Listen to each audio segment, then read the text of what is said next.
স্বপ্ন অফিস চ্যানেলের সকল বন্ধুদের জানাই অনেক অনেক শুভেচ্ছা অভিনন্দন। আজকে আমি তোমাদের জন্য নিয়ে এসেছি একদম ঘরোয়া অথচ দারুণ সুস্বাদু একটি রেসিপি, লাউ দিয়ে শোল মাছ। এই রেসিপিটা যেমন খেতে মজাদার তেমনি শরীরের পক্ষেও ভীষণ উপকারী। চলো দেখে নেওয়া যাক কীভাবে আমি রান্না করি। পুরো ভিডিওটা দেখার অনুরোধ রইল।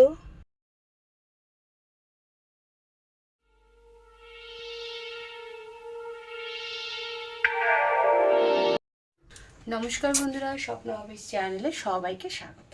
কেমন আছো সবাই? আশা করি ভালোই আছো। আজকে আমি তোমাদের সামনে আজকে যে রান্নাটা আমি করতে চলেছি সেটা হচ্ছে লাউ দিয়ে শোল মাছ। বাজার থেকে কালকে লাউ নিয়ে আসা হয়েছিল, তা অর্ধেকটা করা হয়েছিল, অর্ধেকটা ছিল, তা ভাবলাম থেকেই শোল মাছটা করি এবং সেই পুরো ভিডিওটা দেখার জন্য তোমাদের অনুরোধ রইল। এ দেখো লাউ, আর এই দেখো আমার শোল মাছ। শোল মাছগুলো কেটে ভালো করে ধুয়ে পরিষ্কার করে রাখা আছে। এবার কী করে আমি রান্নাটা করি পুরো ভিডিওটা শেয়ার করবো, পুরো ভিডিওটা দেখার অনুরোধ রইল, কারণ ভিডিওর মধ্যে অনেক কিছু টিপস আছে। এই রান্নাটা একবার করে খাও, দেখো কেমন লাগে, আমাকে কমেন্ট করে জানিও। এর মধ্যে নতুন নতুন অনেক কিছু গোপন ট্রিক্স আছে, ট্রিক্সগুলো পরপর আমি ভিডিওর মধ্যে শেয়ার করবো, তাই অনুরোধ রইল পুরো ভিডিওটা দেখার। সঙ্গে থাকো, সাথে থাকো। তো চলো শুরু করে দিই রান্নাটা। প্রথমে দেখো লাউটাকে আমি খোসা ছাড়িয়ে নিয়ে ভালো করে ধুয়ে নিলাম। আর এই লাউ ছিলকাটাও কিন্তু খুব কাজে লাগে। এটাও ভাজা আলু দিয়ে পেঁয়াজ ফোড়ন দিয়ে ভাজা করলে দারুণ খেতে লাগে। লাউ কচি লাউ যদি ঘরে থাকে, লাউয়ের পায়েসও খেতে খুব ভালো লাগে। লাউ ডাল দিয়ে খেলে ভালো লাগে খেতে। চিংড়ি মাছ দিয়ে লাউ তো কথাই নেই। লাউ ট্যাংরা, সেটাও খুব অসাধারণ। আবার শোল মাছ দিয়ে লাউ খেতেও ভীষণ ভালো লাগে। তাই আজকে তোমাদের সামনে শোল মাছ দিয়ে নিয়ে আসলাম। আমি রেসিপিটা কিভাবে করেছি তোমরা পুরোটা দেখতে থাকো। প্রথমে দেখো লাউগুলোকে ছোট ছোট টুকরো করে কেটে নিলাম। এই লাউয়ের কিন্তু প্রচুর উপকারিতা আছে, জানো তো? লাউ কিন্তু আমাদের শরীরের জন্য খুব উপকারী। এটা শরীরকে যেমন ঠান্ডা রাখে, হজম শক্তিও বাড়ায় এবং লাউ নাকি ওজন কমাতেও সাহায্য করে। এছাড়া লাউয়ে প্রচুর পরিমাণে জল থাকায় যা শরীরকে হাইড্রেটেড রাখে, বিশেষ করে গরমকালে খুব উপকারী। এই যে প্রথমে দেখো আমি শোল মাছটাকে ভালো করে ধুয়ে নিয়ে নুন হলুদ মাখিয়ে নিচ্ছি। লাউ বলো, লাউ শাক খেতে তো অসাধারণ। লাউ পাতা বাটা, লাউয়ের খোসা ভাজা, লাউয়ের ঘন্ট, লাউ নিরামিষ দিনে লাউ বড়ি দিয়ে তরকারি, চিংড়ি মাছ দিয়ে লাউ তরকারি, সব কি বলবো, যা কিছু দিয়ে লাউ করবে, লাউ হচ্ছে সত্যি খুব টেস্টি একটা খাবার এবং শরীরের পক্ষেও খুব উপকারী। দেখো মাছগুলোকে নুন হলুদ মাখিয়ে নিয়েছিলাম এবং পরপর এখন মাছগুলো দিয়ে মাছগুলো এপিট ওপিট করে লাল লাল করে ভেজে নেব। লাউয়ের গুণাগুণের কোনো শেষ নেই, আর লাউ দিয়ে তরকারি রান্নার রেসিপিরও কোনো শেষ নেই। তুমি কি বলবো, ভীষণ ভালো লাগে। লাউ দিয়ে মুগ ডালে লাউ দিলে বা তেঁতোর ডাল, উচ্ছে দিয়ে লাউ দিয়ে, মটর ডাল দিয়ে তেঁতোর ডাল করলেও অসাধারণ লাগে খেতে, অসাধারণ খেতে লাগে। তো চলো পুরো রেসিপিটা দেখতে থাকো, আশা করি ভালো লাগবে। দেখো মাছগুলোকে আমি লাল লাল করে এপিট ওপিট করে ভেজে নিলাম।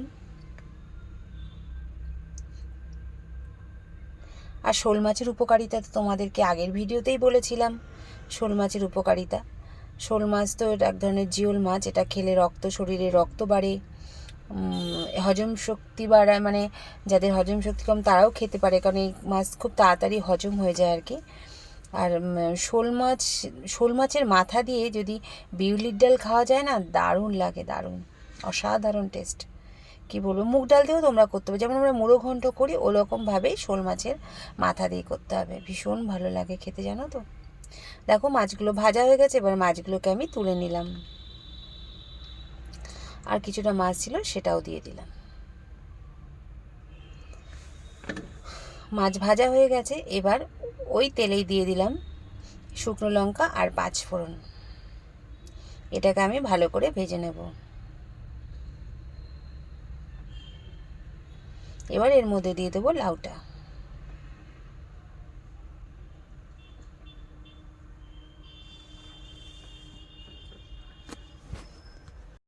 এর মধ্যে নুন আর হলুদ দিয়ে আমি কিছুক্ষণের জন্য ঢেকে দেব, যাতে লাউ থেকে জল বেরিয়ে লাউটা খুব তাড়াতাড়ি সেদ্ধ হয়ে যায়। একটু নাড়াচাড়া করে নিলাম। এরপর এর মধ্যে দিয়ে দেবো নুন আর হলুদ দিয়ে ঢেকে দেব।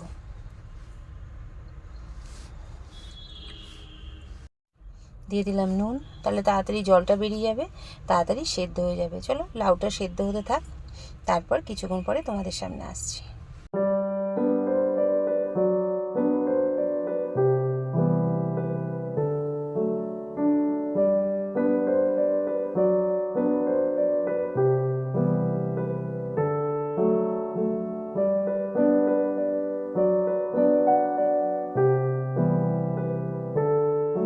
এর মধ্যে দিয়ে দেবো জিরে আদা লঙ্কা বাটা, 2 চামচ জিরে আদা লঙ্কা বাটা আমি দিলাম।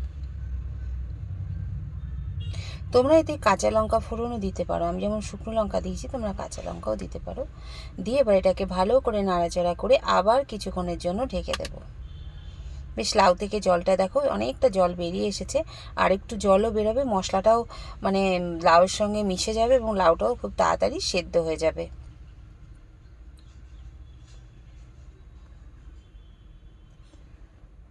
ভালো করে নাড়াচাড়া করে নিয়ে লাউটাকে আবার কিছুক্ষণের জন্য ঢেকে দেবো।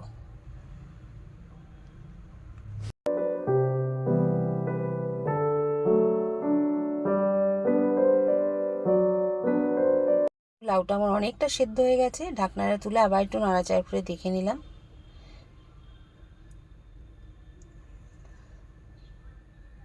এর মধ্যে আলু দিলেও পারো তোমরা, আমি আলু দিইনি। এর মধ্যে আমি একটু দিয়ে দেবো রাঁধুনি বাটা। রাঁধুনি বাটাটা দিয়ে আরও কিছুক্ষণ আমি এটাকে ঢেকে রাখবো, আরও কিছুক্ষণ একটু সেদ্ধ। আর মাছটাও আমার সঙ্গে দিয়ে দিলাম একসাথে, মাছটা দিয়ে যাতে মাছটাও সেদ্ধ যায়, মাছের মধ্যেও নুন ঝোল সব ঢুকে যায়। দিয়ে আমি কিছুক্ষণ ঢেকে দেবো। চলো মাছটা হতে থাক, আবার কিছুক্ষণ বাদে আসছি।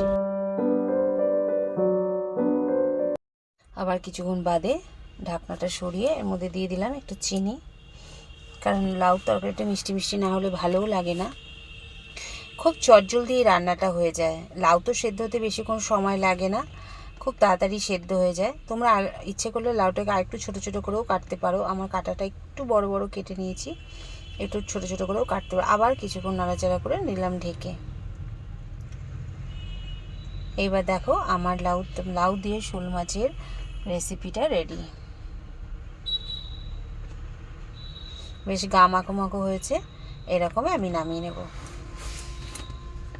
রাঁধুনির গন্ধে আর পাঁচফোড়নের গন্ধে আর লাউয়ের যে একটা সেন্ট থাকে, অসাধারণ একটা গন্ধ মানে বেরিয়েছিল, আর খুব সুন্দর খেতে হয়েছিল। জানো তো, ধনেপাতা থাকলে ধনেপাতাও দিতে পারো, আমি আর ধনেপাতা দিইনি। তোমাদের বাড়িতে একবারই লাউ দিয়ে শোল মাছের রেসিপিটা ট্রাই করে দেখবে, খুব ভালো লাগবে। ভিডিওটা ভালো লাগলে লাইক কমেন্ট আর চ্যানেলটাকে সাবস্ক্রাইব করতে ভুলবে না। আবার নতুন রেসিপি নিয়ে হাজির হব। ধন্যবাদ। আর যারা নতুন তারা চ্যানেলটাকে সাবস্ক্রাইব করবে, অবশ্যই বেল আইকনটা প্রেস করবে, তাহলে আমার নতুন নতুন ভিডিও নোটিফিকেশান তোমাদের সামনে পৌঁছে যাবে। তো সবাই ভালো থেকো, সুস্থ থেকো, দেখা হবে নতুন একটা ভিডিওতে নতুন একটা রেসিপির সাথে।